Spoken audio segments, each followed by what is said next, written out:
Welcome back to Trove One, everybody. Today I've got a little review video to do on this. This is the Geyser shower system, and I'm just going to go through it, things we like, things we don't like, how it works, and just give you a brief overview from our point of view and our experience with it so far, and then you can make a decision about whether this is the right shower system for you or not.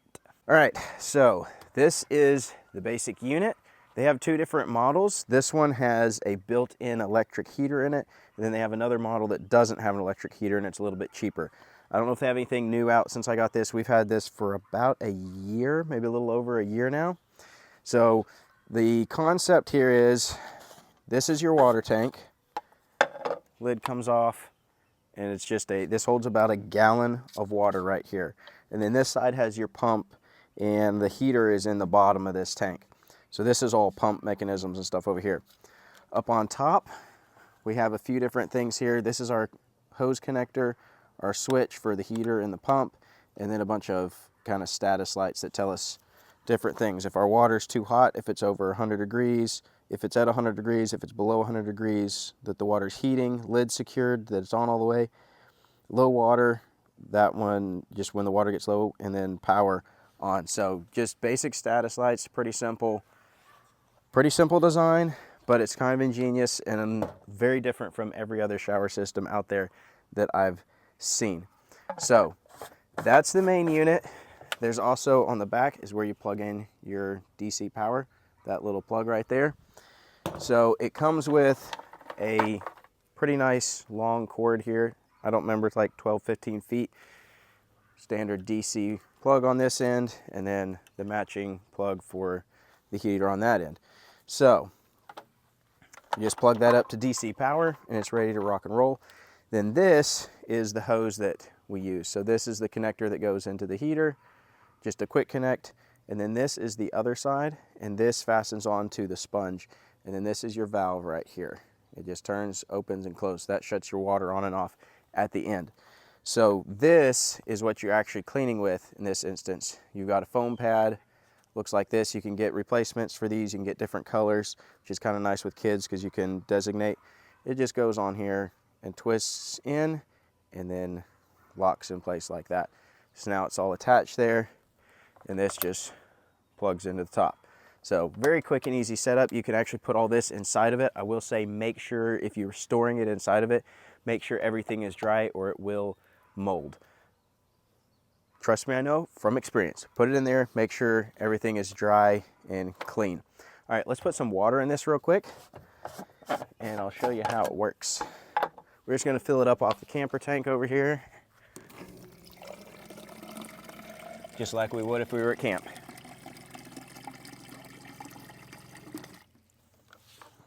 All right, we got a little bit of water in there now. So there's two options here. Since this one has the heater in it, I could plug it up here and turn the heater on. I'm just plugging this into my little Renogy power bank here. I have actually never used the heater on it. I have turned it on, but I've never used the heater, and that is because it uses quite a bit of power, and I haven't had the power system on the camper to feel comfortable using all my juice up on running the heater. So we usually just use gas, heat up some water. We'll do about a half gallon of boiling water and then a half gallon of whatever temperature water is in our tank, and that's usually pretty close. Sometimes we have to get it a little warmer, a little colder, depending on everything. So hose clips on right there, and then we turn our pump on,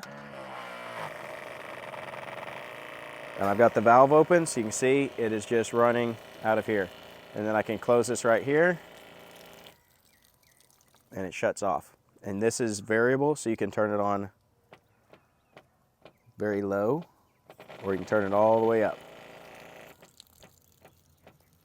So what you basically just do is you just take this and you scrub down with it, which the idea here is to be in a pretty small space, not take up a lot of room. Like a lot of your big heaters, your big water systems and heaters take up, they're like a big old box. They take up a lot of space. So this is very compact, and then you just scrub down with it. So you're not using as much water. You don't have as much just running off your body onto the ground. So you're using less water. And like, I can take a pretty decent shower with this on a gallon of water. Not really a problem. You do have to kind of pay attention to what you're doing with it, but it does function. It does do the job. So this all works pretty good. It's a pretty solid system. I got this because we don't have a whole lot of water storage on the camper. So the idea was to not be just using up a lot of water, especially because we have kids. And with 6 kids, well, if you're taking showers, you use a lot of water. So if we can limit that down as much as possible, it makes it easier. And if they have a limited amount, and the kids will usually use like 2/3 of this for the most part. They won't even use the whole thing to take their shower. So it actually works pretty good, and the kids really like using it. They think it's really cool, and it's really easy for them to use. So it's a good system for kids, in my opinion, and that's the main reason we got it, to save space, and because we have kids, and it's very easy for them to use. Just turn it on, turn the nozzle on, and scrub down. So it works really good for that. We've had only one issue with it so far that was a problem. This little plastic valve right here, we had our first one crack. We had to order a replacement, and that only happened once, and I don't know, it may have got stepped on, smashed into, or I don't know why it cracked or something happened, or if it was just a failure. I don't really know, but it did crack. We got a replacement. You can get replacement hoses, you can get these pads, you can get the valve, you can get replacement cords. So one concern on something like this is that it's so unique, is what kind of support is it going to have in the long run. And you know, I don't know how long it's going to last. We've had it about a year. I do know that these do add up a little bit when you start buying them, but the nice thing about it is, since there's consumables to a certain degree, the company's probably more likely to be around for a long time because there's continuing revenue coming in. Sometimes companies like this, you know, they sell a lot of them to a bunch of people, and then when they stop selling them, they kind of go downhill. So, you know, I don't know anything about the company or anything like that really, but having some consumables and replacement parts just, to me, means that the company may last longer, and you may be able to get the stuff you need for it for longer. That being said, one other kind of issue, not really an issue, it's just something that my wife doesn't like. The 1 gallon limit is pushing it, especially if you have long hair. If like you're taking your wife or something, it can be pushing it. You might have to refill, which the downside of that is when it's getting low, well, you got to have kind of another person running the water on the outside, heating up another batch. You can pour it in real quick and get it going. So you're a little bit limited there. When you're out, unless you've got someone to refill it. We had to do that in, where were we at the time? We were in Nevada, and we were using it, and it was like 30-something degrees outside, maybe 40-something. It was cold, so we were freezing, trying to take a warm shower, and Sarah was running low on water, and I'm over here running the stove, trying to get it filled back up so she can finish her shower without freezing to death. So that was a little bit of a downside there, but it did get the job done. So, and then the other complaint, probably the biggest complaint, I'm going to turn this off so I can show you. Biggest complaint my wife has is the fact that this has a shutoff. When this hits over 100 degrees, it turns the pump off, which is a good safety mechanism.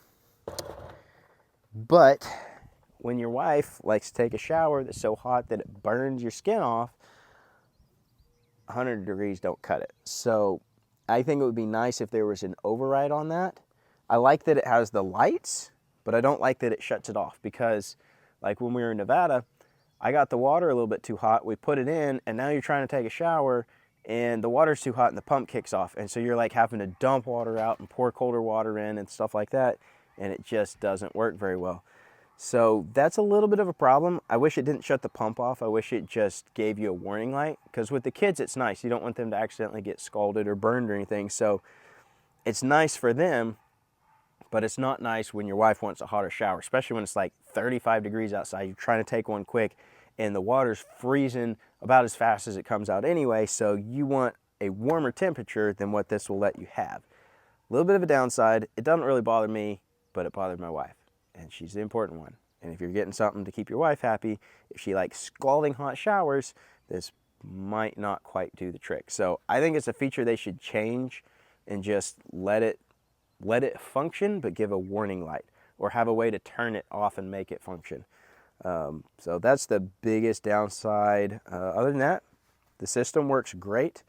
It's not a total replacement for a regular shower. This is to help you consume less water, because otherwise you just got so much waste. And when you're traveling, we've got 17 gallons of water in our tank.